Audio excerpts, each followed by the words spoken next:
Coming to the last part of this chapter, now let's study about the ovary. Females के अंदर ovaries pair में present होती है, वो भी एब्डोमेन के अंदर. ठीक है, फीमेल्स के अंदर अ पेयर ऑफ ओवरीज जो एब्डोमेन के अंदर लोकेट हुई रहती है. Ovary primary female sex organ है जो एक ओवम का प्रोडक्शन कराती है ड्यूरिंग ईच मेंस्ट्रुअल साइकिल. हर एक मेंस्ट्रुअल साइकिल के दौरान एक ओवम रिलीज़ होता है फ्रॉम दी ओवरी, या फिर एक ओवम प्रोड्यूस कराती है. इसी के साथ साथ ओवरी प्रोड्यूस करती है दो ग्रुप्स स्टेरॉयड हार्मोन के, एस्ट्रोजन और प्रोजेस्टेरोन. एस्ट्रोजन और प्रोजेस्टेरोन क्या है? Groups of steroid hormones. Ovary ovarian follicle और स्ट्रोमल टिश्यू से मिलकर बनी होती है. एस्ट्रोजन सिंथेसाइज होता है और सिक्रीट होता है मेनली ग्रोइंग ओवेरियन फॉलिकल से. एस्ट्रोजन कहाँ बनता है और कहाँ से सिक्रीट होता है? जो ओवेरियन फॉलिकल्स ग्रो कर रही है इनसाइड द ओवरी, वहाँ से. ओव्यूलेशन के बाद जो रप्चर फॉलिकल है वो कन्वर्ट हो जाता है कॉर्पस ल्यूटम में, जिसको क्या कहते, जो मेनली प्रोजेस्टेरोन का सिक्रेशन कराता है. ओव्यूलेशन के बाद रप्चर फॉलिकल कन्वर्ट हो जाता है to a structure called corpus luteum जो मेनली प्रोजेस्टेरोन का सिक्रेशन कराता है. एस्ट्रोजन काफ़ी सारे एक्शन को कंट्रोल करते हैं, रेगुलेट करते हैं. ठीक है, estrogen produce wide ranging action such as stimulation of the growth and activities of the female secondary sex organ, development of growing ovarian follicle, appearance of the female secondary sex character, high pitch of the voice etcetera, mammary gland development.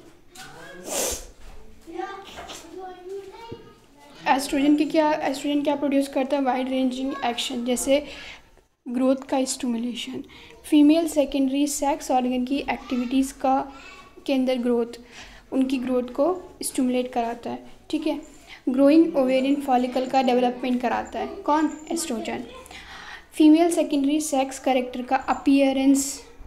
ठीक है, जैसे oestrogen secrete होने लगता है ovary से तो female secondary sex character आने लगते हैं फीमेल के अंदर. जैसे हाई पिच ऑफ वॉइस कैसी होने लगती है? प्यूबर्टी के दौरान फीमेल्स के अंदर पिच कैसी हो जाती है? हाई पिच हो जाती है. मेमोरी ग्लैंड का डेवलपमेंट होने लगता है. एस्ट्रोजन फीमेल सेक्सुअल बिहेवियर को भी रेगुलेट करती है. प्रोजेस्टेरोन प्रेगनेंसी को सपोर्ट करती है. प्रोजेस्टेरोन मेमोरी ग्लैंड पर भी एक्ट करती है और एल्वियोलाई की फॉर्मेशन को स्टिमुलेट कराती है. एल्वियोलाई क्या है? सेक लाइक स्ट्रक्चर है जो मिल्क का स्टोर करती है. एल्वियोलाई सेक लाइक स्ट्रक्चर है जो मिल्क को स्टोर करती है और मिल्क का सिक्रेशन कराती है. एल्वियोलाई के अंदर मिल्क स्टोर हुआ रहता है और प्रोजेस्टेरोन मेमोरी ग्लैंड पर एक्ट करता है और स्टिमुलेट कराता है एल्वियोलाई की फॉर्मेशन को. एल्वियोलाई क्या है? सेक लाइक स्ट्रक्चर है जो मिल्क का सिक्रेशन कराता है और प्रोजेस्टेरोन क्या कराता है? मिल्क का सिक्रेशन भी कराता है. ठीक है, अब बात करते हैं हार्मोन्स ऑफ द हार्ट से कौन कौन से हार्मोन निकलते हैं, किडनी से कौन सा निकलता है, जीआईटी गैस्ट्रोइंटेस्टाइनल ट्रैक्ट से कौन निकलता है. Now you know about the endocrine gland and their hormones. अब आपको पता चलेगी, आपने इतने सारे एंडोक्राइन ग्लैंड पढ़ लिए हैं और उनसे जो हार्मोन रिलीज़ हुए हैं उनके बारे में भी पढ़ लिया. हाउएवर हालांकि जैसे पहले मेंशन किया गया है, हार्मोन्स सिक्रेट होते हैं कुछ टिश्यू से जो कि एंडोक्राइन ग्लैंड नहीं होते हैं. ठीक है, जैसे हार्मोन्स और ऑल्सो सिक्रेटेड, मतलब ऐसा नहीं है कि बस एंडोक्राइन ग्लैंड ही सिक्रेट करते हैं हार्मोन्स को, नहीं, ऐसा नहीं है. टिश्यू भी है कुछ ऐसे. ठीक है, कुछ ऐसे टिश्यू हैं जो हार्मोन का सिक्रेशन कराते हैं जो एंडोक्राइन ग्लैंड नहीं है. ठीक है, जैसे एग्जांपल की बात करें हम, हमारा जो दिल है, जो हमारा हार्ट है, उसकी एट्रियल वॉट सिक्रेट करती है एक इम्पॉर्टेंट पेप्टाइड हार्मोन जिसको कहते हैं एट्रियल नाइट्रोयूरेटिक फैक्टर. हमारी जो हार्ट की वॉल है, आर्टेरियल वॉल, वो सिक्रेट करती है इंपॉर्टेंट पेप्टाइड हार्मोन जिसको कहते हैं एट्रियल नाइट्रोयूरेटिक फैक्टर ANF. वो भी कैसा है? पेप्टाइड हार्मोन है. ये क्या करता है? ब्लड प्रेशर को डिक्रीज़ करता है. जब ब्लड प्रेशर इंक्रीज़ हो जाता है तो ANF सिक्रेट होता है. ANF कब सिक्रेट होता है? जब ब्लड प्रेशर इंक्रीज़ हो जाता है, जिसकी वजह से ये क्या करेगा? ANF ब्लड वेसल को डायमीटर को इंक्रीज़ कर देता है, ब्लड वेसल डायलेट हो जाती है, जिसकी वजह से क्या होगा? ब्लड प्रेशर रिड्यूस हो जाएगा. किडनी के अंदर एक्स्ट्राग्लोमेरुलर सेल प्रेजेंट होते हैं जो पेप्टाइड हार्मोन प्रोड्यूस करते हैं जिसको कहते हैं इरिथ्रोपोइटिन, जो इरिथ्रोपोइसिस प्रोसेस को स्टिमुलेट कराते हैं, या फिर आरबीसी की फॉर्मेशन को स्टिमुलेट करते हैं। स्टिमुलेट करते हैं आरबीसी की फॉर्मेशन को। तो जो जुक्सटाग्लोमेरुलर सेल है किडनी के अंदर, वो पेप्टाइड हार्मोन का प्रोडक्शन कराते हैं, इरिथ्रोपोइटिन, जो इरिथ्रोपोइसिस को स्टिमुलेट करते हैं, आरबीसी का प्रोडक्शन कराते हैं। ठीक है, तो किडनी क्या करा रही है, किडनी क्या करा रही है, आरबीसी के फॉर्मेशन में भी मदद कर रही है। एंडोक्राइन सेल जो हमारे जीआईटी गैस्ट्रोइंटेस्टाइनल ट्रैक्ट में प्रेजेंट होते हैं। एंडोक्राइन सेल कुछ डिफरेंट पार्ट्स में प्रेजेंट होते हैं। किसके डिफरेंट पार्ट में, जीआईटी में, जो 4 मेजर पेप्टाइड हार्मोन का सीक्रेशन कराते हैं, जैसे gastrin, secretin, cholecystokinin and gastric inhibitory protein. कौन कौन से हार्मोन का सीक्रेशन करा रहे हैं, gastrin, secretin, cholecystokinin and gastric inhibitory peptide, GIP। Gastrin gastric gland पर एक्ट करता है और स्टिमुलेट करता है HCl के सिक्रेशन को और पेप्सिनोजन को। सबसे पहले इन्होंने बताया गैस्ट्रिन का काम क्या होता है, तो ये गैस्ट्रिक ग्लैंड पर वर्क करता है और स्टिमुलेट कराता है HCl और पेप्सिनोजन के सिक्रेशन को। सिक्रेटिन एक्सोक्राइन पेंक्रियास पर एक्ट करता है और स्टिमुलेट कराता है वहाँ से पेंक्रियास से कि बाइकार्बोनेट और वाटर का सिक्रेशन कराओ। ठीक है, सिक्रेटिन कहाँ पर जाकर एक्ट करता है, पेंक्रियास पर, और वहाँ से पेंक्रियास के अंदर से क्या रिलीज़ करवाएगा, bicarbonate and water. CCK cholecystokinin pancreas पर भी और गॉल ब्लैडर पर भी एक्ट करता है। दैट मीन्स ये दोनों पर वो काम करेगा, पेंक्रियास और गॉल ब्लैडर पे, और स्टिमुलेट कराता है पेंक्रियाटिक एंजाइम के सिक्रेशन को और बाइल जूस को। कौन, CCK कहाँ पर एक्ट करता है, पेंक्रियास पर और गॉल ब्लैडर पर, और ये स्टिमुलेट कराता है पेंक्रियाटिक एंजाइम और बाइल जूस के सिक्रेशन को। देन ये GIP, then comes to GIP, gastric inhibitory protein क्या करता है, इनहिबिट करता है गैस्ट्रिक सिक्रीशन को और मोटिलिटी को। ठीक है, ये इसके GIP क्या है, एक इनहिबिटरी हार्मोन है और ये इनहिबिट करता है गैस्ट्रिक सिक्रीशन को।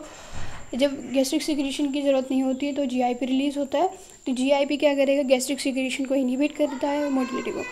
कुछ नॉन एंडोक्राइन टिश्यू भी सिक्रेट करते हैं हार्मोन, जैसे ग्रोथ फैक्टर। कुछ नॉन एंडोक्राइन टिश्यू भी हार्मोन का सिक्रेशन कराते हैं, जैसे growth factor.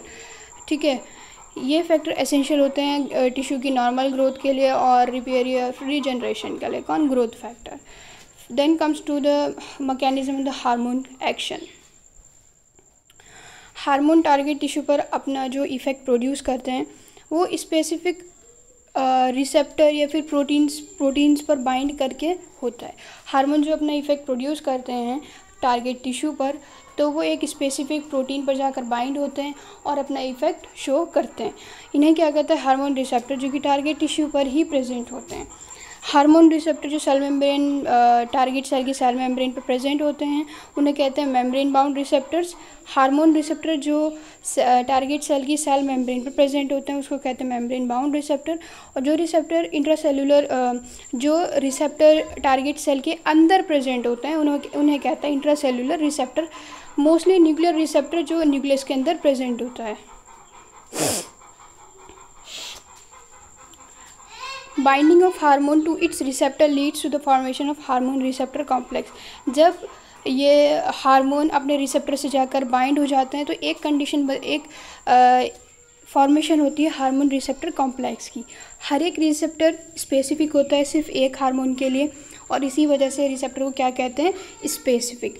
Hormone receptor complex formation, जो हार्मोन रिसेप्टर कॉम्प्लेक्स की फॉर्मेशन हो रही है इससे क्या होता है, कुछ बायोकेमिकल चेंजेस देखने को मिलते हैं टारगेट टिश्यू में। ठीक है, हार्मोन रिसेप्टर कॉम्प्लेक्स फॉर्मेशन की वजह से कुछ बायोकेमिकल चेंजेस आते हैं टारगेट टिश्यू में। टारगेट टिश्यू मेटाबॉलिज्म और फिजियोलॉजिकल फंक्शन रेगुलेट किया जाता है हार्मोन से। ठीक है, केमिकल नेचर के बेसिस पर हार्मोन को डिवाइड किया गया है into the following groups. Peptide है, सबसे पहला दिया इन्होंने peptide, polypeptide protein hormone, then second steroid and then third iodothyronine and the fourth one is the amino acid derivative. तो सबसे पहले हम देखते हैं कि पेप्टाइड पॉलीपेप्टाइड प्रोटीन हार्मोन कौन कौन है। तो इसमें आप देखिए insulin, glucagon, pituitary hormone, hypothalamic hormone. ठीक है, pituitary hormone, hypothalamic hormone, insulin, glucagon, ये क्या है, पेप्टाइड या पेप्टाइड पॉलीपेप्टाइड प्रोटीन हार्मोन से। स्टीरॉयड के अंदर cortisol, testosterone, estradiol and progesterone. Steroid के अंदर cortisol, testosterone, estradiol and progesterone. Iodothyronine thyroid hormone है। अमीनो एसिड के अंदर आ जाता है इपिनेफ्रिन। हार्मोन्स जो मेम्ब्रेन बाउंड रिसेप्टर से इंटरेक्ट करते हैं, नॉर्मली जो टारगेट सेल के अंदर एंट्री नहीं करते हैं, लेकिन ये क्या करते हैं, सेकेंडरी मैसेंजर का जनरेट कराते हैं। Example cyclic AMP। Second messenger क्या हो सकता है, साइक्लिक AMP हो सकता है, IP3 हो सकता है, कैल्शियम +2 हो सकता है, जो सेलुलर मेटाबॉलिज्म को रेगुलेट करता है। हार्मोन्स जो मेम्ब्रेन बाउंड रिसेप्टर से जाकर इंटरेक्ट करते हैं, जो सेल के अंदर नहीं जाते, within the cell entry नहीं करते, तो क्या करते हैं, सेकेंडरी मैसेंजर का फॉर्मेशन कराते हैं, सेकेंडरी मैसेंजर को जनरेट कराते हैं। जैसे साइक्लिक AMP हो गया, IP3 हो गया, कैल्शियम +2 हो गया। फिर ये क्या करते हैं, सेलुलर मेटाबॉलिज्म को रेगुलेट करते हैं। हार्मोन जो इंट्रासेल्युलर रिसेप्टर पर जाकर इंटरेक्ट करते हैं, दैट मीन्स वो सेल के अंदर एंट्री करते हैं। तो ऐसा हार्मोन जैसे स्टीरॉयड हार्मोन हो गया, आइडोथायरोनिन हो गया, ये क्या करते हैं, इनके रिसेप्टर कहाँ प्रेजेंट होते हैं, विद इन द सेल, और ये मोस्टली क्या करते हैं, रेगुलेट करते हैं जीन के एक्सप्रेशन को, क्रोमोसोमल फंक्शन को, by the interaction of the hormone receptor complex with the genome. Cumulative biochemical hormone जो इंट्रासेल्युलर रिसेप्टर के साथ इंटरेक्ट करते हैं, एग्जाम्पल आ गया steroid hormone, iodothyronine, mostly gene expression को रेगुलेट करते हैं या फिर क्रोमोसोम के फंक्शन को, बाय द इंट्रैक्शन जब हार्मोन रिसेप्टर कॉम्प्लेक्स जीनोम के साथ जाकर इंटरेक्ट करता है। ठीक है, कम्युलेटिव बायोकेमिकल एक्शन से फिजियोलॉजिकल और डेवलपमेंट इफेक्ट देखने को मिलते हैं, मतलब इसकी वजह से होता है।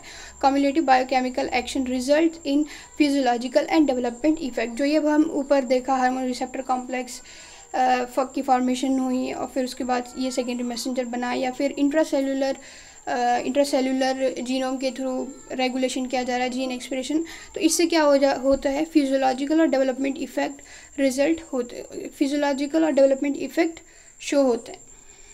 तो इस तरीके से चैप्टर का एंड होता है। फिर मिलते हैं नेक्स्ट वीडियो में एक नए चैप्टर के साथ। अगर आपको ये वीडियो पसंद आया हो तो लाइक करें और चैनल को सब्सक्राइब करें।